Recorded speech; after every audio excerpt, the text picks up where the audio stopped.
AutoCAD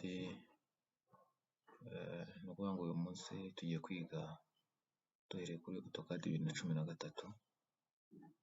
Mu by'ukuri nubwo AutoCAD zisa nk'izitandukanye nk'uko gerageza kubyandika hano mu cyongereza kugira bibashe gufasha n'abandi bose batabasha kumva ikinyarwanda, zifite amaverisiyo atandukanye cyangwa ubwoko butandukanye ariko zose zikaba zikora kimwe. Ni ukuvuga ngo nimba uzi AutoCAD 2007 ushobora gukoresha 2013 bakoresha 2022 kuko niyo iri hanze ino minsi. Noneho tugiye kugira introduction kuri AutoCAD ku bantu bashyashya bagitangira kuyikoresha. Icyo tuzi ni uko ifite amakomande menshi. Amakomande niyo tugiye kureba, gusa biroroshye kuko wandika komande kuri screen ugakanda enter ugahita uyibona. Aha ngaha tukaba turi gukora komande ya line. Hano wandikamo option ugakanda enter irahita ikwereka option zose ushobora kugenda widitinga bitewe n'izo ushaka. Ni ukuvuga ngo nimba ushaka komande ya text yo kwandika ushobora kujya hariya hejuru kuri menu ugakoreka kuri A cyangwa ukandika hano muri screen ijambo mtext. Mtext iyo ukanze enter uhita ubona komande yaho ugomba kwandika muri AutoCAD. Bivuze ngo uyiha komande yo igahita yishakira. Reka dukomeze na introduction kuri aya makomande. Hasigaye dukomeza kugenda turebera hamwe uko AutoCAD ikora n'icyabasha kuba bitworohereza, na cyane ko twabonye yuko nubwo zifite amazina atandukanye ariko ziba zisa kandi zikora kimwe. Noneho tugiye kugira introduction ku workspace. Workspace ni igitaburo y'umukara mubona irimo amaguridi. Ni ukuvuga ngo ni espace ushobora gushushanyirizamo kuri mashini yawe yaba laptop cyangwa se desktop.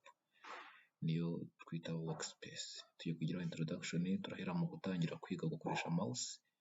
Ni ukuvuga ngo iyo ushyizemo ka pointer kawe gahita gahinduka nk'umusaraba w'umweru kuriya bimeze.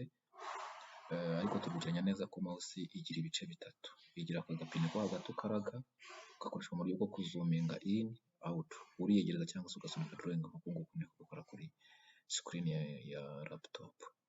Noneho ikagira n'ubundi akamanete k'iburyo. Ak'iburyo iyo gatsindagiye ukagaherana haza ka gasaraba gahinduka ikiganza ukabasha kumuvinga. Ariko noneho iyo ukiritse ako ni ak'ibumoso. Ak'iburyo iyo ugize right click ibasha kukwinjiza mu zindi parameters cyangwa se utundi tumenye turi ku ruhande tw'utungutu. Mukagerageza kugenda mubikora kuri mashine zanyu kugira ngo mubashe kubona uko mouse ishobora kuyikoresha turiya dupariti dutatu twayo. Ibashije kubifite ikindi left button cyangwa se iy'ibumoso ikoreshwa muri selection. Ariko niba faire attention, ni ukuvuga ngo kugira ngo selecting bisaba yuko selectinga umurongo wose ukawushyira muri aka gakadire k'ubururu, icyo gihe umurongo uba selected. Ariko aho kwitondera iyo ugize ubururu ugaselectinga agace k'umurongo ntabwo ushobora kuba selected, bisaba ko uwuzenguruka wose. Ariko biroroshye guselectinga uturutse iburyo ujya ibumoso noneho kagahinduka icyatsi niyo kaba ari agace umurongo uri selectinga cyangwa object yawe. Muri make ni uko nguko mouse ikora. Aka niko kamaro ka mouse mu gihe cyo gukora design. Noneho numva turi bukomeze isomo ry'uno munsi twiga ni gute twashushanya umurongo muri AutoCAD, ni gute twaca imirongo, na cyane ko imirongo niyo igize objectives yose dukoresha. Uretse ko akenshi dukoresha polyline ntidukoreshe line. Ariko niba ushaka line ni kwa kundi ufata ya komande ujya muri la menu hejuru muri home menu ukayibona, cyangwa se ugakoresha bwa buryo bworoshye bwo kwandika komande line kuri screen ugakanda enter ukabona umurongo. Noneho ikarangiza ikakubwira ati specify start point cyangwa first point, ugakirikaho umurongo uza guhera. Iyo ukiritse aha kabiri aho uza kurangirira ni ukuvuga ngo umurongo uhita urangira, uhita ucika bikarangira. Kandi ni ukuvuga ngo iyo ufashe komande ka gasaraba gahita kajya akazeru k'umuhondo cyangwa se agakiramende akantu k'agakare. Ni ukuvuga ngo muri drawing tools ubundi dufitemo line, polyline, circle na arc, ariko turahera kuri line. Iyo ukiritse kuri first point bishobora guca umurongo utambitse urebesheje hejuru hasi nk'uko ndi kugenda mukirika. Kandi nanone ibi igenda ikuvuga ngo specify next point. Iyo ukiritse enter escape cyangwa se right click kuri mouse umurongo uhita ucika ugahita uhagararira aho wari ugeze. Icyakora aha ni mu gihe uri gushushanya umurongo udafite specific dimension, ni ukuvuga ngo dimension zitazwi. ariko hari n'uburyo bwo guca umurongo ufite specific dimension zikaba zizwi. Naho ndaza kubereka ukuntu umuntu agenda abikoresha. Wenda reka duce umurongo utambitse ufite milimetero 1000 cyangwa se metero imwe, kuko turabizi ko milimetero 1000 zingana na metero imwe. Ni ukuvuga ngo turajya gufata command line, twayifata hejuru cyangwa se twabyandika multi-line. Ni ukuvuga ngo hano ndakanda enter kuko nimfitemo command y'umurongo, noneho irahita yongera isubirane wa murongo. Imbwira ati specify first point, ndakirika kuri point ya mbere mpite draginga njyana hirya. Nindangiza hariya hejuru no kubona hari kujyamo ubururu, ndaza guhita nandikamo iki gihumbi nashyize kuri uriya murongo w'icyatsi uri hirya. Nimara gushyiramo icyo gihumbi ndakanda enter. Mu by'ukuri icyo genda nshiye umurongo ufite metero imwe cyangwa milimetero 1000. Ni nk'uko ndi kubikora, tugerageze tubikurikire bizadufasha. Ninkanda enter umurongo uracika cyangwa kuri escape. Noneho ikindi nabigisha aha ngaha ni uko uyu murongo buriya iki twita workspace ibasha kuba ari ntoya, kuko ni ukuvuga ngo niba nciye umurongo wa metero 10, turibukiranya yuko iyi screen ubwayo yo idafite metero 10 z'uburebure. Niyo mpamvu ndibuze kuza kubereka uburyo dushobora kuzuminga drawing turi gukoresha, ariko kuri iyi nshuro dukomeze duciye imirongo. Hano ngaho ni kwikorera mu nzu muri pola mode. Murabona ko umurongo utagororotse, mwashobora gutandukanya wo hejuru uragororotse ariko wo hasi ugiye uvunaguritse urimo n'utundi duce, niyo mpamvu musibye. Kuri izi komande zo hejuru dufite izindi zo hasi hano, kugira ngo umurongo ugende ugororotse turactivatinga orthogonal mode. Naha hasi mubonye mbona ashyira akantu k'umutuku. Orthogonal itwemerera guca umurongo ugororotse, utambitse, unahagaze. Ariko attention, hano ntabwo ushobora guca umurongo kubera mikoresheje orthogonal mode. Ibasha guca imirongo gusa ikorana imfuruka zifite degere 90. Navuga ngo ushobora kuba utambitse, uhagaritse, ujyana hasi hirya, ariko ntushobora kuwuca uberamye. Orthogonal ni ukuvuga ngo uca umurongo uri straight utagiye ucikaguritse. Ni ukuvuga ngo hano ndagerageza gukoresha guca imirongo ifite specific measurements. Niyo mpamvu uri kugenda nshyiramo hano h'icyatsi, gushyiramo hano twandike 300, twongere hano hatambitse h'ubururu dushyiremo 200, dukande enter. Dukomeze umurongo tumanuke, dushyiremo wenda 100, dukande enter. Ubwo no gushyiramo specific measurement mu gihe baguhaye igishushanyo gifite ingero zizwi. Ese nanone turiga niba dushobora guca umurongo kandi ukawukorana na angle. Nuko ngiye guca uyu murongo, ninrangiza nshyireho undi mugenzi wawo, ariko nzi hari specific angle iri hagati yayo. Niyo mpamvu aha habanza ubururu ndi bushyiremo distance y'umurongo, nkande tab kuri clavier cyangwa keyboard, mpite nshyiramo angle. Hano urabona aka kantu k'ubururu gahise kimukira kuri angles. Hano muri meter, ariko hano ni muri degrees. Bivuze ngo imirongo nkoze ifitanyemo angle ya degree, ifite degree 30. Hano turiga ni gute dushobora gusetinga units za tugiye gushushanyirizamo. Nkuko mu gutangira nagiye nshyiramo ngo 1000, nuko mbizi neza ko ndi gukorera muri milimetero. Ni ukuvuga ngo twize icyo bita scale, twiga n'amayunit akoresha mu bwubatsi. Niba dukora ikintu cyose dukora kigomba kuba gikoresheje ingero, ibipimo. Hano turakoresha iyo scale n'indi displayinga kuri screen. Ikindi twemeranywa yuko AutoCAD ifite point de repere, ahantu coordonate bifite 00 kuri axe des abscisses, axe des horizons cyangwa se y axe na x axis. Iyi coordinate yayo igomba kuba ifite 00, kuko hano dukora muri Cartesian coordinate. Aha niho ihera, no coordinate zayo zose zifite 0 kuri x, y na z. Noneho gusetinga unit nibyo tugiye guhita tureba kugira ngo dusetinge ama unities. Mbonye ko nandizemo command unit, ndakanda mpita mboneka agataburo drawing unit. Dufitemo length unit, turagira decimals ko dukoresha imibare y'ibice. Niturangiza turahitamo imibare dusiga inyuma y'akitso. Nubwo hano turuze gukoresha 0, 1 inyuma y'akitso, ariko ubundi ku basaveya dukwiye kuba dukoresha imibare itatu kugira ngo tubashe kubona za desimetero, santimetero n'amamilimetero. Otherwise nidushyiraho zero imwe buriya hari ibintu tuba dutaye, ni ukuvuga ngo santimetero 40 ntushobora kuzibona ku bipimo turi buze kuba dufite. Noneho dufate angles, turakoresha decimal degrees, ni amadegre asanzwe. Ariko urugero turi buze gukoreramo tugiye gukorera muri milimetero, niyo mpamvu tubona hano iri mu ibara ry'ubururu. Ndongera nyikirikeho nkirike OK. Ubwo ndaba nemanejwe na software yuko ngiye gukorera muri milimetero. Bivuze ngo ingero izo arizo zose buze gukoresha muri aka gatutorial tugiye kuba turi codinga ziraba ziri muri milimetero. Ni ukuvuga ngo ubu ndangizanyije n'iyi software yuko tugiye gukora muri rwa rugero nyihaye. Noneho kubera ko workspace ari ntoya nk'uko nabivuze mbere, ni ukuvuga ngo iyo uciye umurongo ukabona ari mutoya, hari trick y'ukuntu ubasha kwegereza iyo object wari uri gushushanya.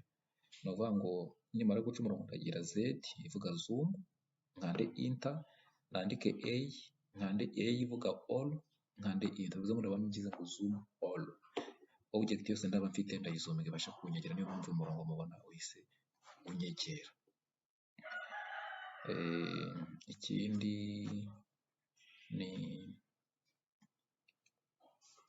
ni ugukoresha icyo bita object snap. Ni ukuvuga ngo mu gushushanya no kwitonda, kuko object snap ni ukuvuga ngo nibasha kuduha precision cyangwa accuracy mu gihe turi gushushanya kugira ngo tubashe kugira connection y'ama object. Nimba mfite iyi object nkashaka kuyishyiraho undi murongo, ndafata command line, ngende negereza urabona aka kantu k'ubururu karanyereka ko object snapshot irimo. Ningera muri middle iranyereka 1/2 cy'umurongo. Aha ningera mu nguni iranyereka kari inguni. Ninjya ku murongo wo hejuru iranyereka muri middle. Biterwa rero n'ibyo wagiye utikinga, naje mbere ko ukuntu dukora programming cyangwa setting y'izo snap. Ushobora kuba wenda warashushanyaga imirongo ntigende iri connected. Ngiye gufata line, noneho snap nayi desactive. Niba deactivated turabona ko ka kantu k'ubururu katumaga bihura ntagahari. Ubu ninca umurongo uraza kubibona neza yuko imirongo ntihuye, bivuze ngo harimo amakosa nta precision mfite. Niyo mpamvu nsubira inyuma nkagenda ya object snap nkongera nkayactivating. Nimara kuyactivating ndongera ngaruka aha ngaha, nibwo uri buze kujya ubona yuko bigenda biri connected. Iki nacyo noba cyafasha aba beginners. Hano ndandikamo kubisettinga, ndandika snap, noneho nze kuri iyi list ngende end point nyitikinga, middle twari tuyifite hariya, center ya ariko cyangwa nk'uruziga tugire node. Mbese ugenda utikinga ibyo ukeneye muri ibi ngibi. Niyo mpamvu kuri uyu murongo hano end irakarazaho k'ubururu, n'iyi end ikaza k'ubururu, kuri end ya ariko bijyeho. Ninjira hano muri middle iranyereka middle kuko twayitikinze hano tumaze gusettinga object snap. Middle ya ariko n'ubundi nawe mushobora kuyibona. Kuri uru ruziga ntabwo biri buze kungora kubona center yarwo. Ni kimwe no kuri aka ka oval kari hejuru. Bivuze ngo akamaro ka object snap command cyangwa se object snapping ntabwo katubera. Ni ukuvuga ngo iyi snap ishobora kumfasha kunyereka intersection y'imirongo ibiri. Iyo ngijemo ntuzagahita za kara kantu k'ubururu. Ishobora kumfasha ku extending umurongo nkozaho nkamanuka nkabona turiya turopere turi dashi tw'umweru. Umurongo ndaw extending utagiye ku ruhande kandi kabiri connected to each other. Nshobora guca perpendicular line. Ni ukuvuga ngo ndakozaho kuri end y'iyi point, noneho nzamuka ku murongo nshaka gushaka perpendicularity yawo, mpite mbona utu turopere turi dashed na orienting paka aka karongo karekare gakoze kuri uyu. Mu by'ukuri n'inshi y'umurongo uzaba uri perpendicular n'ubwo uzagirana angle ya 90. Nshobora guca perpendicularity y'uyu murongo nanone wo hejuru yongeye guhindura umutuku uyu. Ni ukuvuga ngo ndibuze gukozaho hano, nzamuka nkozaho hariya unyereka muri middle ya muri aka gafresh k'ubururu. Ningakozaho uyu murongo ngahita nkirika, ndaba nciye umurongo uri perpendicular n'uyu nari maze guca, n'uyu wo hejuru nari nagize umutuku. Bivuze ngo hano mfitemo 90, harimo akantu k'umuhondo ni gutyo hawe. Ibi ni ibintu byoroshye. Nshobora guca umurongo uri parallel n'uwo nari naciye mbere nkoresheje ya object snap. Ndaca umurongo biberamye, nindangiza nkoze kuri uyu ngo nshaka guca undi uri parallel, ngende muri uyu uri blue. Mu by'ukuri ndaba nabibonye. Niba nshobora kuba mfite 20 ngashaka guca undi murongo uri muri metero runaka mpereye kuri uyu nguyu. nta kindi ubwo wenda nshyizira hano muri kona wenda nshaka gushyiramo 50, ndakozaho sinkirike n'orienting njyane hirya, nindangiza nandike 50 kuri keyboard, ninkanda start point irahita iba muri 50 uvuye kuri ngo nari nsanga orienting umurongo njyana hejuru kuko mfitemo orthogonal mode, ninkanda enter ubu distance hagati y'imirongo ni 50, wenda diza ko dushaka guca ufite 100 uvuye muri nguni ujya ibumoso, naho ndakozaho orienting nandike 100 kandi enter, ndahita mbona start point muri santimetero 100 uvuye ku murongo nari mfite hano. Aka kose ni akamaro ka snap. Dusubire inyuma aho twatekinze ni end, middle, center, bitewe n'ibyo ushaka uhita utikinga muri ibi ngibi ugahita ukirika buke byose ukagira. Gusa kubijyaactive icyarimwe ni bibi kuko bishobora kuguconfusinga, wajya ushaka center ikaguha ibintu ugira bikeya ukeneye. Noneho reka turebe izindi drawing tools, harimo polyline, rectangle, circle n'ama arc, twabishushanya dute? Still turacyakoresha ribbon ya drawing hano muri aka kantu k'umutuku kuko irimo ibintu byinshi. Niba ngiye gushushanya polyline nshobora kuyireba hano muri ribbon ya drawing cyangwa nkandika ijambo poly, PL nuvuga ngo software ihita imenya ko nshaka kugira polyline, nangiza ngakanda enter. Nuvuga ngo nimba nkanze enter bahita bampa mbonye ya command ya polyline. Twibukiranye ko polyline is a group of line all connected to each other. Poly turabizi ko bivuga ni multiple cyangwa plural. Command poly ugira PL ugakanda enter, ukabona umurongo wanyuze ugashyiramo specific measurement nimba uzizi, ugakanda enter ushyiramo 500 ukazamuka. Ni ibisanzwe tugerageza kwihata exercice, ibi bintu bizabasha kudufasha kugera ku nzozi zacu nk'abiga surveying ndetse n'abiga construction. Hano iyo ushushanyije no kuvuga ngo hari uburyo bwinshi cyane ugenda uzica, kariya kantu mbonye nandika ngo CR akavuga close, ni ukuvuga ngo AutoCAD iyo uri guca ikinyampande ukagera aho kijya kwifunga ukagira CR ihita imenya ko ari close, wakanda hita igahita ifunga object. Rectangle yo wandikamo ijambo rec cyangwa se ukayireba nanone hariya muri draw ribbon, ariko ikiza byorohera abantu ni ugukoresha amashoti kandi ukandikamo rec ihita imenya ko ari rectangle. Irambwira ngo specify first point, mu kanya nari ati specify other corner. Hano hari ubururu ni x axis, ndashyiramo wenda twe tugiye gucura ufite 30 kuri 50, ndashyiramo 30, noneho ngire tab kuri keyboard nandikemo 50 nkandi enter, automatically rehita ica rectangle ifite 30 kuri 50 kuko ni specific measurement nabashije kuba nyihaye. Ikindi circle ho ugira C, wandika C kuri screen cyangwa se ukanireba hariya hejuru hari akantu k'umutuku cyangwa ukandika C circle ugakanda enter. Irakubwira specify center, ukirike kugira ngo ibone izingiro ry'urwo ruziga, orienting uruziga hasigaye ku bwato noma radius, ushyiremo radius kuko nuvuga ngo ifite uburyo bwinshi. Nitukirika hano kuri circle turaza kubona yuko iyi turi gukoresha ni center and radius, ariko nibwo kubwati ishushanyo ruzi gukoresha amapo atatu. Dukurikire kari agapointer hejuru ukaba turi gukoresha akangaka center and radius, ariko hasi center and diameter. Ya center ushyiramo diameter, ushobora gukoresha 2 point ugahita po ya mbere niyo kwereka iti uruziga rufite diameter iri hagati y'izo po ebyiri cyangwa se 3. Ushobora gukoresha tangent radius, byose haba mu buryo bwinshi. Noneho nijya gushushanya arc turandika inyuguti ya A, automatically AutoCAD irahita imenya ko ushaka guca arc. Nukanda enter irakubwira ati specify start point of the arc. Nukirika start point hano turi gukoresha, nayo ifite uburyo bwinshi, turakoresha 3 point, ni start, center na end. Iyi niyo turi gukoresha. Nitujya hano kuri arc mukurikira aka kantu k'umutuku kagiye kujyaho hano, uraza gusanga yuko harimo uburyo bwinshi butandukanye ukoresha kuri yabo meze. Hano kwa dufite 3 points, hari aho ukoresha start, center, end, ariko ngiye shaka ka point 3, hari aho ukoresha start, center na angle bitewe no gushaka kugakavinga. Ibi byose ni ibintu bishoboka kandi bikorwa bigakunda, bivuze ngo AutoCAD iroroshye kurusha ko tunabitekereza. Noneho